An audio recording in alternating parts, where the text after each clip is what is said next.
नमस्कार, मैं हूं आपके साथ ज्योति सिंह। धरोहर में स्वागत है आप सभी का। हमारे आज की खास पेशकश है 135 राजा और एक किला। हम बात कर रहे हैं मध्य प्रदेश के सबसे भव्य किले की, जो मौजूद है ग्वालियर में। एक नहीं, दो नहीं, 135 राजाओं ने यहां अलग अलग समय में राज किया। सबसे ज्यादा वक्त ये पाल वंश के अधीन रहा। 8वीं सदी का यह किला अपनी विशालता और मजबूती के चलते आज भी पूरे देश में अपनी एक अलग पहचान रखता है।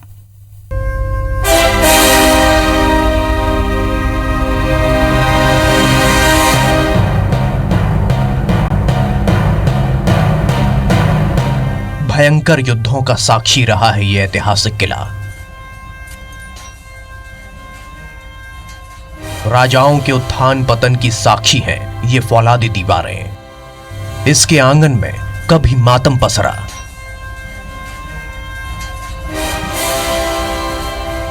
तो कभी उत्सवों के रंग बिखरे।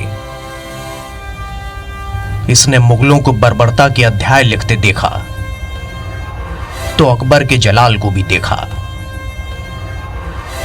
इन बरामदों में लक्ष्मीबाई की ललकार गूंजी, तो कभी तोमरों की दहाड़। इस किले पर कभी ब्रिटिश शासन की पताका फहरी, तो कभी सिंधिया राजवंश की। जी हां, भारत के अभेद किलों में से एक यह है ग्वालियर का किला। गोपांचल पर्वत पर लाल बलुए पत्थर से बनाया गया यह किला पूरे देश में विख्यात है। इसका निर्माण 8वीं सदी में किया गया था। 3 किलोमीटर के दायरे में फैले इस किले की ऊंचाई करीब 300 फीट है। किले की बाहरी दीवारें करीब 9 मील लंबी हैं और इसकी चौड़ाई 1 किलोमीटर के करीब। मध्यकालीन कला का जीवंत सबूत माना जाता है ग्वालियर का ये किला। ये उत्तर भारत के सबसे सुरक्षित किलों में इसकी गिनती है और ये भारत के सुंदर किलों में इसकी गिनती है। इस किले के ऊपर देश भर के बहुत बड़े बड़े इतिहासकारों ने काफी कुछ लिखा है, इसकी सुंदरता पर, इसकी सुरक्षा पर। ग्वालियर का किला कई राजवंशों के हाथों से गुजरा।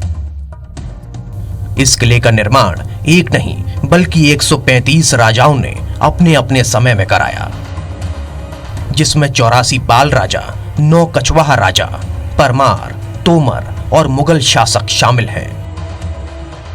किले के भीतर 8 मंदिर, 8 महल और 9 मकबरे भी मौजूद हैं। दिल्ली से दक्षिण के लिए जाने के लिए ये दक्षिण का द्वार भी माना जाता है, दक्षिण का दरवाजा भी माना जाता है। मुगलों की राजधानी आगरा के बाद काफी कुछ मध्य प्रदेश के बुरहानपुर में भी रही, जो 135 राजाओं ने पिछले 1900 साल में करीब करीब इसको बनाया है। ग्वालियर किले के चप्पे चप्पे पर इतिहास करवट लेता है। कहीं पाल तो कहीं प्रतिहार वंश की गाथाएं यहां दर्ज हैं, तो कहीं तोमरों और मुगल शासकों की निशानियां भी मौजूद हैं। दौर बदले, युग बदले, राजा रजवाड़े बदले, लेकिन ग्वालियर का यह किला आज भी ज्यों का त्यों सीना ताने खड़ा है। Bureau report, IBC 24। ग्वालियर का किला अभेद्य माना जाता था, इसलिए इस पर देश भर के राजाओं की नजर हमेशा से रही। राजपूत राजाओं से लेकर मुगल बादशाहों तक ने बार बार इसे जीतने की कोशिश की। तोमर वंश के राजा मानसिंह ने भी लंबे वक्त तक यहां राज किया।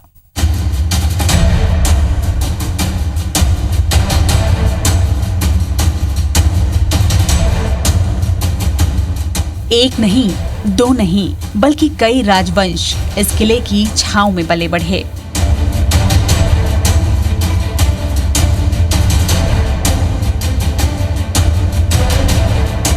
किले के शिखर पर कभी पाल वंश की पताका फहरी, तो कभी मुगलों की। अभेद होने के चलते राजाओं से लेकर बादशाहों तक सबने इस पर अपना आधिपत्य जमाने की कोशिश की। किले पर कब्जे की लड़ाई सालों साल तक चलती रही।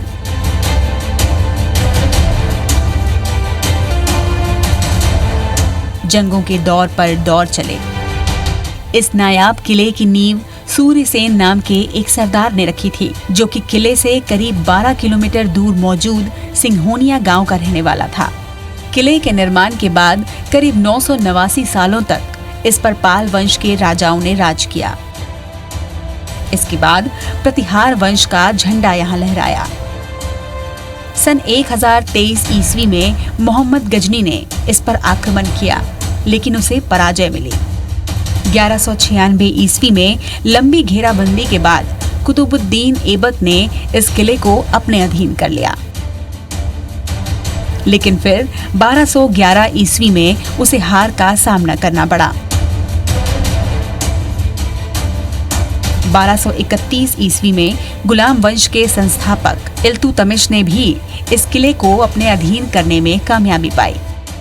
इस जगह का सबसे बड़ा महत्व यह है कि 1540 में एक बादशाह हुआ है आराम शाह, उसने अपनी राजधानी इस ग्वालियर फोर्ट पे बनाई थी और 4 साल तक यहीं उन्होंने अपना मंत्रिमंडल रखा, यहीं उनकी फौज के बड़े सिपहसालार रहे, यहीं भारत भर का खजाना रखा गया। इल्तुतमिश के कब्जे के कुछ समय बाद महाराजा देवराम ने ग्वालियर में तोमर राज्य की स्थापना की। इस वंश के सबसे प्रसिद्ध राजा थे मान सिंह। सन 1398 से 1505 ईस्वी तक इस किले पर तोमर वंश का राज रहा। इस दौरान मान सिंह ने इब्राहिम लोदी की अधीनता स्वीकार ली। लोदी की मौत के बाद जब मान सिंह के बेटे विक्रमादित्य को हुमायूं ने दिल्ली दरबार बुलाया तो विक्रमादित्य ने आने से इनकार कर दिया। इसके बाद बाबर ने ग्वालियर पर हमला कर किले को अपने कब्जे में ले लिया, लेकिन बाबर के बेटे हुमायूं को हराकर इस किले पर सूरी वंश ने अपनी पताका फहरा दी।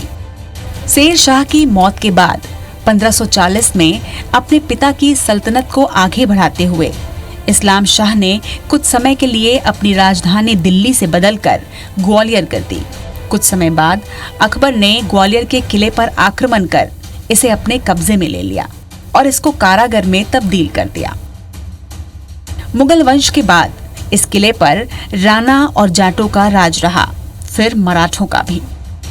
साल 1736 से 1756 तक जाट राजा भीम सिंह राणा का किले पर राज रहा। 1779 में सिंधिया कुल के मराठा छत्रपति ने इसे जीत लिया और यहाँ अपनी सेना तैनात कर दी, लेकिन ईस्ट इंडिया कंपनी ने उससे किले छीन लिए। साल 1804 से 1844 के बीच इस किले पर अंग्रेजों और सिंधिया वंश के बीच नियंत्रण बदलता रहा। आखिरकार 1844 में महाराजपुर की लड़ाई के बाद किला सिंधिया वंश के कब्जे में आ गया। शेरशाह सूरी के बेटे आराम शाह ने ग्वालियर को अपनी राजधानी शेरशाह के बाद बनाया था। 4 साल तक यहाँ शासन यहाँ से चलाया उन्होंने, यहीं भारत भर का खजाना रखा। 1 जून 1858 को रानी लक्ष्मीबाई ने मराठा विद्रोहियों के साथ मिलकर इस किले पर कब्जा किया, लेकिन इस जीत के जश्न में डूबे विद्रोहियों पर 16 जून को जनरल हॉज की अगुवाई में ब्रिटिश सेना ने हमला बोल दिया। रानी लक्ष्मीबाई अंग्रेजों से जमकर लड़ी, लेकिन आखिर वो वीर गति को प्राप्त हुई। रानी की मौत के 3 दिन बाद ही अंग्रेजों ने किले पर फिर कब्जा कर लिया। ऐसा उतार चढ़ाव वाला इतिहास रहा है इस फौलादी किले का। Bureau report, IBC 24। ग्वालियर किले के चप्पे चप्पे पर इतिहास की नायाब निशानियां मिलती हैं, जिनमें सन 1093 में बना सास बहू का मंदिर और साथ ही तेरी का मंदिर भी अपनी खूबसूरती के लिए मशहूर है। इनके साथ ही किले के अंदर कई दर्शनीय महल और मकबरे मौजूद हैं।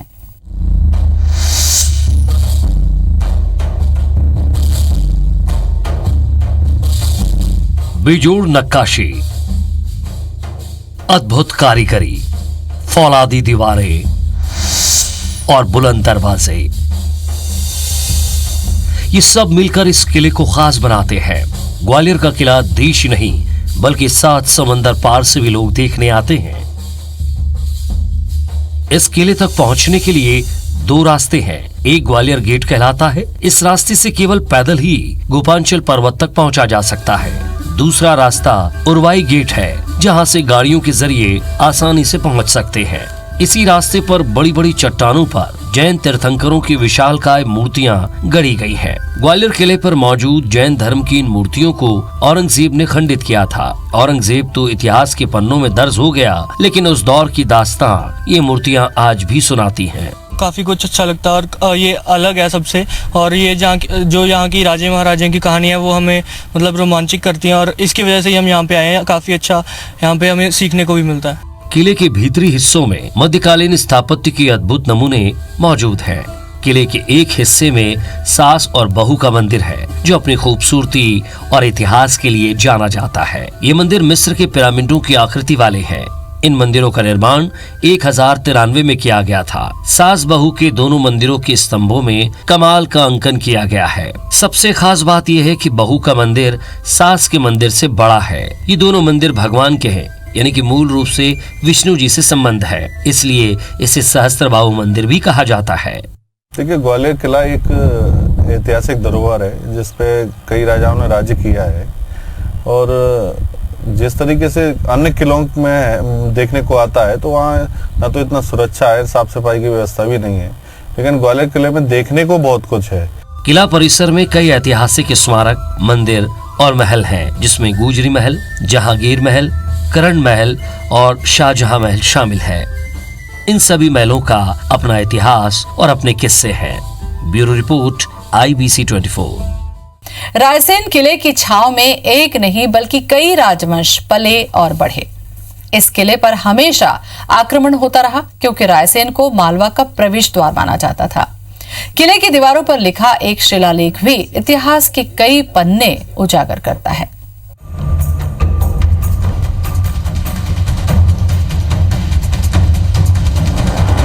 किले की एक एक चट्टान पर अंकित हैं जय पराजय की गाथाएं।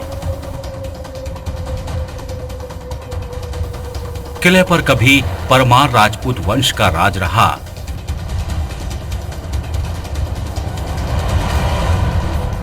तो कभी गोंड राजाओं का आधिपत्य रहा।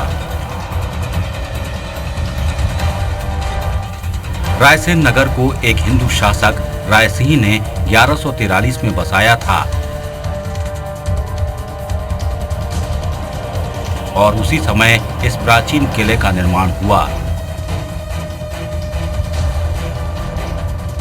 रायसेन किले का निर्माण किसी एक राजा ने नहीं, बल्कि कई राजाओं और बादशाहों ने कराया।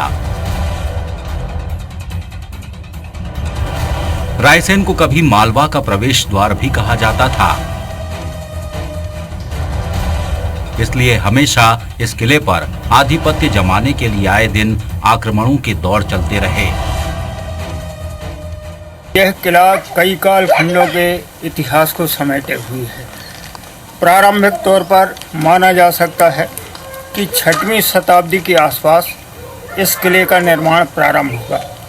इसके बाद जब परमार काल यहाँ पर आधिपत्य कर रहा था, उस अवधि में इस किले का पुनरुद्धार हुआ। यह 10वीं और 11वीं शताब्दी की बात है। 13वीं और 14वीं शताब्दी के बाद मुगल साम्राज्य प्रभावी होता गया और किले का एक बार फिर से नवीनीकरण हुआ। इस तरह इस किले के इतिहास को हम कम से कम 3 काल खंडों में बांट सकते हैं। रायसेन के प्राचीन किले पर एक नहीं बल्कि कई मुस्लिम शासकों ने आक्रमण किए। 1233 में इल्तुतमिश ने किले पर हमला बोला। 1250 में सुल्तान बलबन ने आक्रमण किया। 1283 में जलालुद्दीन खिलजी ने अपने सैनिकों के साथ किले पर चढ़ाई कर दी। 1305 में अलाउद्दीन खिलजी ने आक्रमण किया। 1532 में सुल्तान बहादुर शाह ने भी आक्रमण किया। फिर 1535 में हुमायूं ने किले पर हमला बोला। 1682 में औरंगजेब ने भी किले पर राज करने की कोशिश की। इस किले में 3 प्रवेश द्वार बने हुए हैं। यह प्रवेश द्वार ऐसी स्थिति में है कि कई किलोमीटर दूर तक यहाँ से नज़र रखी जा सकती थी। इस तरह हम कह सकते हैं कि यह किला तत्कालीन भारत के सबसे सुरक्षित किले में शामिल था और इसलिए इसे लेकर देश के तमाम बड़े राजाओं और साम्राज्यों में युद्ध होता रहा। किले की दीवार का एक शिलालेख इतिहास के कई रहस्यों का उद्घाटन करता है। रायसेन में 1485 के आसपास गयासुद्दीन के शासनकाल में मस्जिद, मदरसे और कई इमारतों के निर्माण भी किए गए। एक और राजपूत सरदार का जिक्र भी मिलता है जिसका नाम था सिलहादी। उत्तरी मालवा सिलहादी के ही कब्जे में रहा।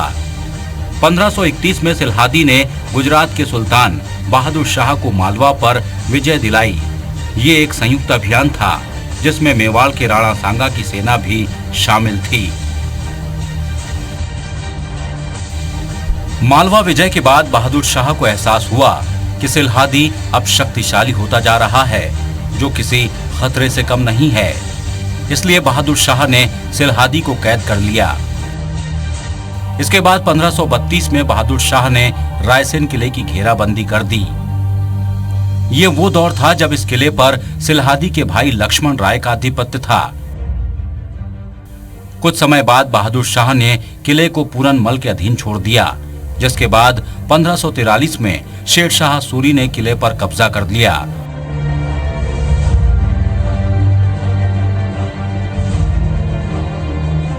और फिर 1760 में यह किला भोपाल के नवाबों के अधीन हो गया। ऐसे कई राजवंशों की पताका किले पर फहराती रही।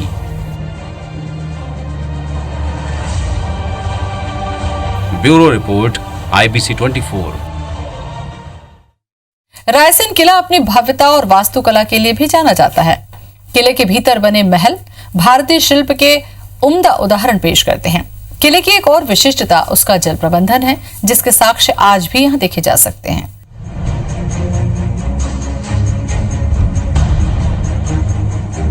किले का एक एक पत्थर नमूना है बेजोड़ कारीगरी का।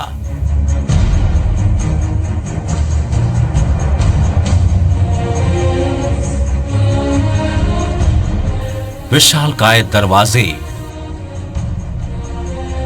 झरोखे, बरामदे और ये स्तंभ गवाह हैं अनुपम वास्तुकला के।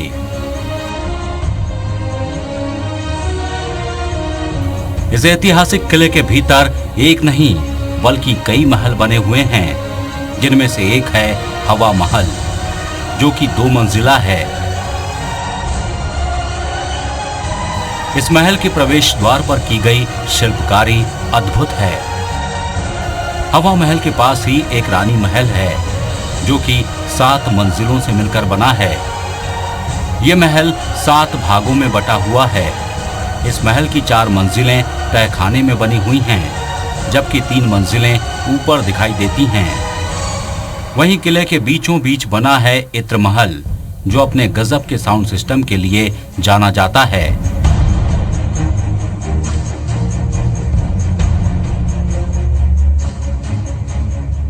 इसके साथ ही सलाहदी की समाधि भी है, जिसे लोग सलाहुद्दीन की दरगाह के नाम से जानते हैं।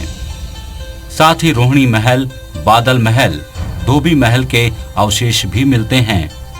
दरगाह ऐसी है साहब, जो मांगो मन्नत पूरी होती है, वो ख्वाजा गरीब नवाज के मानने हैं।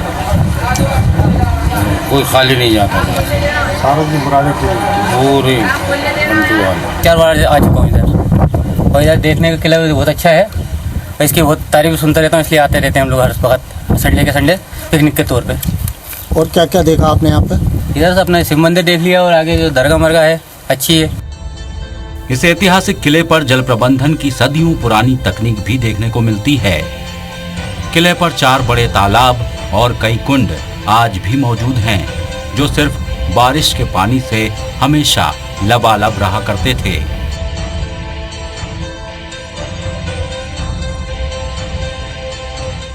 जल संग्रहण की अति श्रेष्ठ किस्म की व्यवस्था थी। ऊपर से कहीं आपको पानी नहीं दिखाई देता, लेकिन भूमिगत जल स्रोतों में भरपूर पानी हमेशा पर्याप्त मात्रा में उपलब्ध रहता था। हम देख रहे हैं कि इस भीषण गर्मी में भी भूमिगत जल स्रोतों में पानी की कोई कमी नहीं दिखाई देती। इस तरह सुरक्षा, सुविधा और भौगोलिक स्थिति के आधार पर हम इसे देश के अच्छे किलों में शामिल कर सकते हैं। रियासत काल में पहाड़ियों पर बने किलों पर पानी एक बड़ी समस्या हुआ करता था, लेकिन रायसेन के इस किले पर पानी की कभी कमी नहीं पड़ी। किले के मदागन, धोबी मोतिया और डोली डोली तालाबों में हमेशा पानी रहा करता था।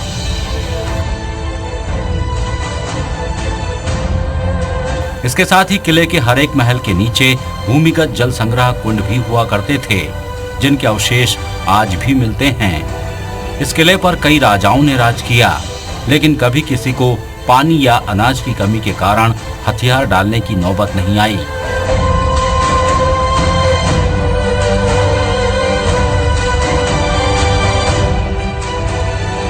Bureau report IBC 24।